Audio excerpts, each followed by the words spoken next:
Hello everyone, welcome back to CUET by Student Khabri. तो आज का जो वीडियो है इसमें हम स्कॉलरशिप के बारे में डिस्कस करने वाले हैं, क्योंकि बहुत सारे स्टूडेंट्स ऐसे हैं जिनका ये क्वेरी आता है जब वो एडमिशन लेने जा रहे हैं कॉलेज में।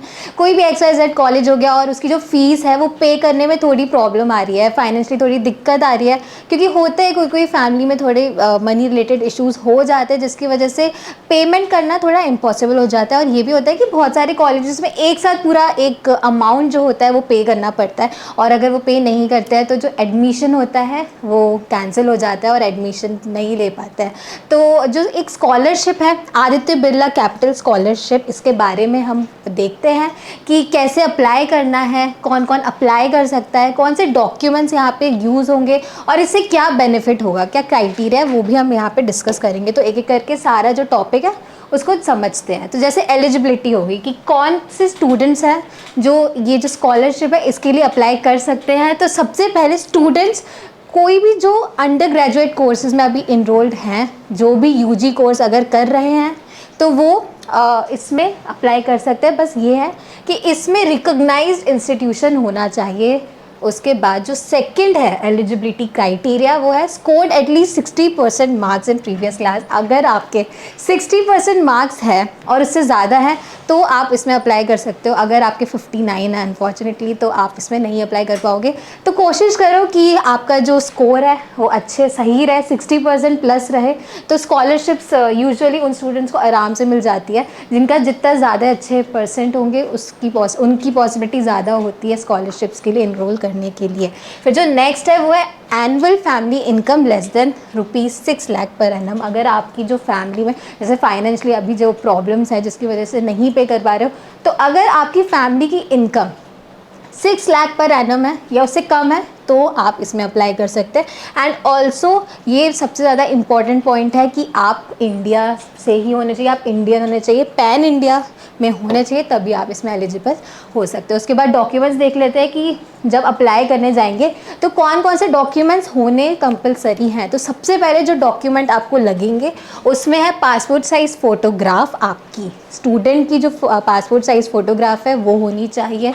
उसके बाद मार्कशीट होनी चाहिए, प्रीवियस एजुकेशन क्वालिफिकेशन, और गवर्नमेंट इशूड आइडेंटिटी प्रूफ होना चाहिए। वो कुछ भी हो सकता है, जैसे आधार कार्ड हो गया, वोटर ID हो गया, ड्राइविंग लाइसेंस हो गया, पैन कार्ड हो गया, कोई भी कार्ड यहाँ पे चलेगा, आइडेंटिटी कार्ड। उसके बाद जो नेक्स्ट है वो है इनकम प्रूफ, क्योंकि जैसे कि अभी मैंने बताया कि 6 लाख पर एनम आपकी जो फैमिली की इनकम होनी चाहिए। तो वो प्रूफ कैसे करेंगे, तो वो प्रूफ करने के लिए इनकम प्रूफ का होना काफ़ी ज़्यादा कंपलसरी है, जो कि इशू हो सकता है ग्राम पंचायत हो गया, councillor, sarpanch. Income proof issued by tehsildar. तो इनमें से कोई भी अगर इशू करते हैं तो वो एलिजिबल है। वो जो आपका इनकम प्रूफ है आप उसको इसमें पुट कर सकते हो। उसके बाद जो नेक्स्ट है वो है current year admission proof. Obviously अगर आप कोई भी कॉलेज में आप देख रहे हो, आप स्कॉलरशिप देख रहे हो, तो यूनिवर्सिटी का भी प्रूफ आपको देना होगा कि आप इस कॉलेज में आप हो, इसमें आप स्टूडेंट हो, इसमें आपने एडमिशन लेना चाहा है या लिया है।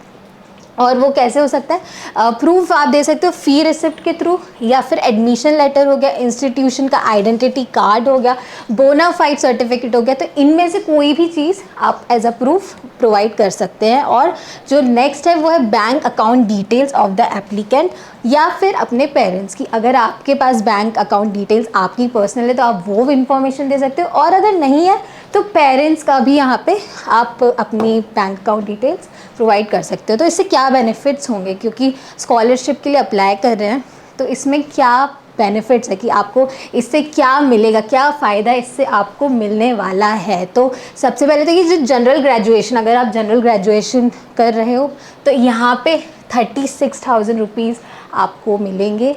ये आपकी जो स्कॉलरशिप होगी 36,000 रुपीज़ की होगी। और अगर आप प्रोफेशनल ग्रेजुएशन कर रहे हैं तो यहाँ पे 60,000 रुपीज़ का आपको बेनिफिट मिलेगा। तो सही है, अच्छा है, आपके पास लमसम अमाउंट एक बार में आ जाएगा, आपको स्कॉलरशिप मिल जाएगी। उसके बाद इसकी जो लास्ट डेट है उसको अगर देख ले तो 30 सितंबर 2023 इसकी लास्ट डेट है।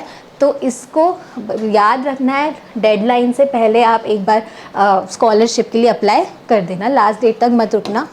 जितना जल्दी हो सके उतनी जल्दी इसके लिए अप्लाई कर दीजिए। अगर आप इस जो भी लिस्ट मैंने बताई है कि कौन कौन इसके लिए एलिजिबल है, अगर आपको लगता है आप उसमें एलिजिबल हो तो फिर अप्लाई कर दो।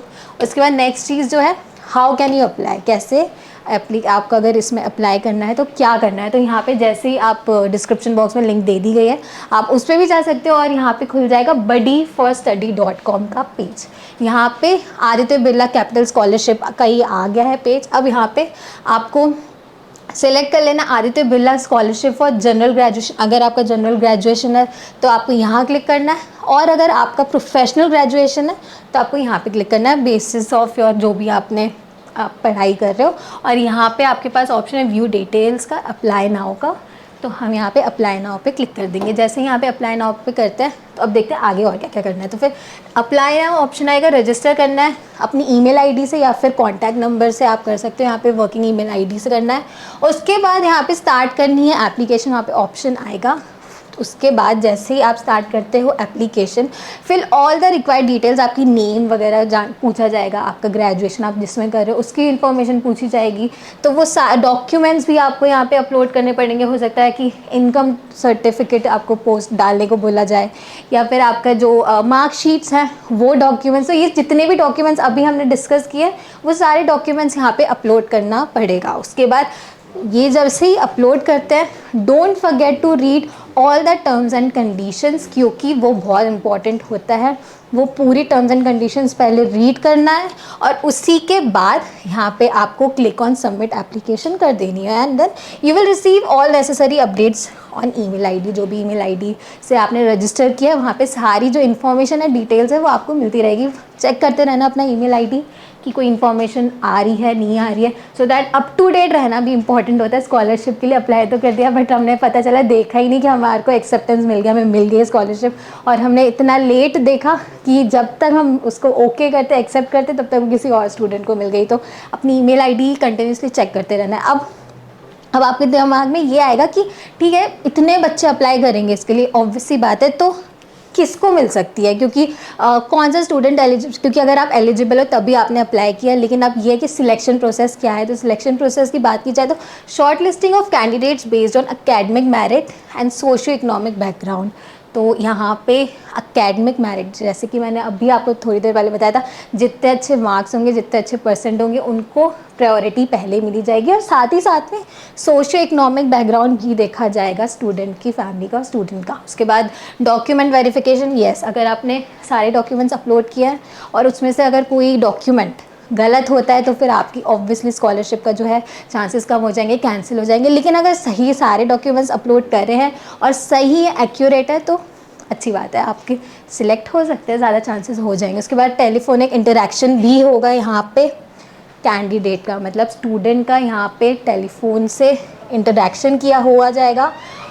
डॉक्यूमेंट्स वेरीफाई होने के बाद, जैसे डॉक्यूमेंट्स वेरीफाई होते हैं और लगता है कि ठीक है एवरीथिंग इज़ फाइन, तो आपको कॉल किया जाएगा और आपके साथ इंटरेक्शन होगा, बात होगा। उसके बाद final selection by the scholarship provider. तो ये जो फाइनल जो निर्णय है, जो फाइनल डिसीजन है कि स्टूडेंट को स्कॉलरशिप मिलेगी नहीं मिलेगी, वो होगी स्कॉलरशिप प्रोवाइडर के पास, उनके पास ही होगा।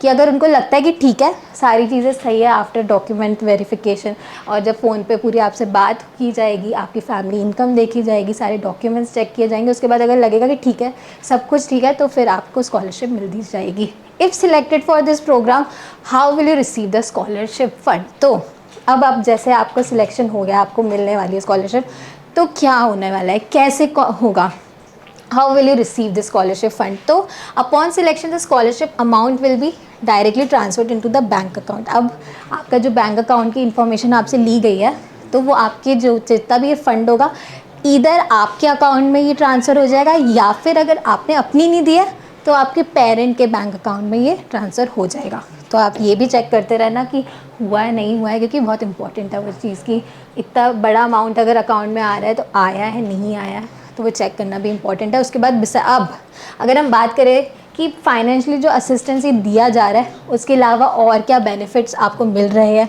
बात करें कुछ इंसेंटिव हो गया टाइप, या फिर वैल्यू एडिड सर्विसेज मान लेते हैं उसको, मतलब जो दिया हुआ है उसको अगर हम माने, क्या है ऑप्शनल है, तो यहाँ पे करियर काउंसलिंग भी मिल सकती है, मिली जाएगी। और नेक्स्ट लाइफ स्किल सेशंस भी यहाँ पे कंडक्ट किया जाएगा। तो यहाँ पे टोल फ्री नंबर भी दिया हुआ है जिस पे आप कांटेक्ट कर सकते हो in case of any emergency. और मंडे टू फ्राइडे के बीच में ही करना है, सैटरडे संडे को ऑफ रहता है।